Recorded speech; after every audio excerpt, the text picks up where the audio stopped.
সন্ধ্যা তখন গাঢ় নীল। কলকাতার এক প্রান্তে পুরনো ধূসর এক দালান, নন্দনভিলা, বহু বছর ধরে পরিত্যক্ত। লোকেরা বলে ওখানে ভূতের বাস। কিন্তু ঠিক সেদিন সেই বাড়িতে পা রাখল এক তরুণ, ঋত্বিক। ঋত্বিক ইতিহাসের ছাত্র, রহস্য ভালোবাসে। কলেজে পড়তে পড়তেই জানতে পারে নন্দনভিলার কর্তার হঠাৎ মৃত্যুর গল্প, আর হারিয়ে যাওয়া এক মূল্যবান পাণ্ডুলিপির কথা। পুরনো রেকর্ড বলছে 1947 সালের 15ই আগস্ট সেই রাতেই পাণ্ডুলিপিটি অদৃশ্য হয়ে যায়। সঙ্গে হারিয়ে যায় কর্তা রবীন্দ্রনাথ বসু। ঋত্বিক ভেবেছিল কেবল গল্পই হবে, কিন্তু বাড়িতে ঢুকেই অনুভব করলো কিছু একটা অস্বাভাবিক আছে। ঘরের ভিতরে বাতাস ভারী, গন্ধ যেন পুরনো পুড়ে যাওয়া কাগজের। সিঁড়ির ধাপগুলো নরম শব্দে কেঁপে উঠছিল। ছাদের কাছ থেকে শোনা যাচ্ছিল এক মৃদু ফিসফাস, ফিরে এসো। ঋত্বিক প্রথমে ভেবেছিল বাতাসের খেলা, কিন্তু হঠাৎ চোখে পড়ে একটা দরজা, যা আগে কেউ কখনোই খোলেনি। তার গায়ে লেখা, শুধু যোগ্য হৃদয় পাবে সত্যের মুখোমুখি হওয়ার সাহস। সে দরজাটা ঠেলে খোলার সঙ্গে সঙ্গেই ঘরটা ডুবে যায় এক গভীর অন্ধকারে। কাঁচের জানালাগুলো ঠকঠক করতে শুরু করে। একটা ছায়া ধীরে ধীরে এগিয়ে আসে। তুমি কে? ঋত্বিক জিজ্ঞেস করে। ছায়া বলে, আমি রবীন্দ্রনাথ। হারিয়েছিলাম সময়ের ফাঁদে, আর সেই পাণ্ডুলিপি আজও আমার ছায়ার সঙ্গে বাঁধা।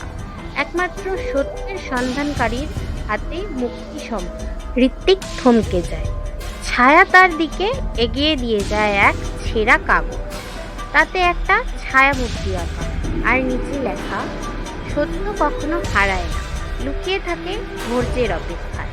ঋত্বিক জানে এটা কেবল শুরু, তাকে এবার খুঁজে বের করতে হবে বাকিটা গল্প, পাণ্ডুলিপি আর সেই হারিয়ে যাওয়া সত্য, যা এক ছায়ার শরীরে বন্দী হয়ে আছে যুগের পর। ঋত্বিক সেই ছেঁড়া কাগজ হাতে নিয়ে বেরিয়ে আসে ঘর থেকে। তার মন জুড়ে তখন একটাই প্রশ্ন, রবীন্দ্রনাথ বসুর ছায়া সত্যি কি জীবিত ছিল? আর পাণ্ডুলিপিটাই বা কোথায়? রাত বাড়ে, সে বাড়ি ফিরে ঘুমোতে চায়, কিন্তু ঘুম আসে না। সেই ছেঁড়া কাগজের আঁকা ছায়ামূর্তির চোখ যেন তাকিয়ে থাকে নিচের লেখা কথাটা, সত্য কখনো হারায় না, লুকিয়ে থাকে ধৈর্যের অপেক্ষায়। ঋত্বিক এবার তার প্রিয় অধ্যাপক ডক্টর সায়ন্তন মুখার্জির সাহায্য নিতে চায়। পরদিন সকালে সায়ন্তন বাবুকে সব জানিয়ে সে কাগজটা দেখায়। দীর্ঘক্ষণ দেখে উনি বলেন, এই লেখাটা ব্রহ্মলিপি, ভারতবর্ষের এক অতি প্রাচীন গুপ্ত ভাষা। একে শুধু কয়েকজনই বুঝতে পারে। তারা দুজনে গিয়ে হাজির হন কলকাতার বইপাড়ার এক লুপ্তপ্রায় পাণ্ডুলিপি সংগ্রাহক বিমলদার দোকানে। বৃদ্ধ বিমলদা কাগজটা হাতে নিয়ে থমকে যান। তিনি বলেন, এই ছায়ামূর্তি আমি আগে দেখেছি। এটা আলোক ছায়া সংহিতার চিহ্ন। খুব পুরনো এক গুপ্ত সংগঠনের লেখা। বিশ্বাস করা হয় এই পাণ্ডুলিপি সত্যের ছায়াকে ধরে রাখতে পারে। ঋত্বিক চমকে যায়। মানে, সত্যের ছায়া বলতে? বিমলদা বলেন, যখন কেউ মৃত্যুর মুখোমুখি হয় এবং অপ্রকাশিত সত্য নিয়ে চলে যায়, তার আত্মা যদি মুক্তি না পায়, তবে সেই সত্য ছায়ার আকারে ধরা পড়ে। আর যদি সেটা লেখার বন্দী হয়, তাহলে সেই লেখাই হয়ে ওঠে ছায়ার লেখন। ঋত্বিক বুঝে যায় রবীন্দ্রনাথ বসুর আত্মা এখনো বন্দী সেই লেখার ভিতরে। কিন্তু কোথায় লুকোনো রয়েছে সেই পূর্ণ পাণ্ডুলিপি? বিমলদা একটা দাগানো মানচিত্র তুলে দেন। বললেন, নন্দন ভিলার নিচে আছে এক গুপ্ত ভাণ্ডার। অনেকেই চেষ্টা করেছিল, কিন্তু ফিরে আসেনি কেউ। কেউ কেউ বলেছে সেখানে সময় আটকে থাকে। ঋত্বিক আর অধ্যাপক সায়ন্তন ঠিক করেন রাতেই আবার ফিরে যাবেন ভিলায়।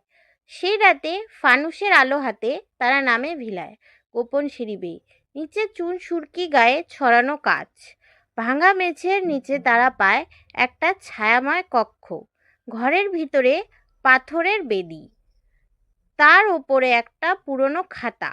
ঋত্বিক খাতা খুলতেই হঠাৎ বাতাসে কেঁপে ওঠে ঘরের চারিদিকে ছায়া জমে যায়, আর এক কণ্ঠ বলে, সতর্ক হন, সত্য শুধু আলো দেয় না, কখনো তা জ্বালাও ছড়িয়ে দেয়।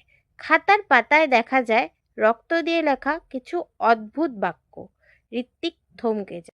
একটা নাম স্পষ্টভাবে লেখা, অমৃত বসু।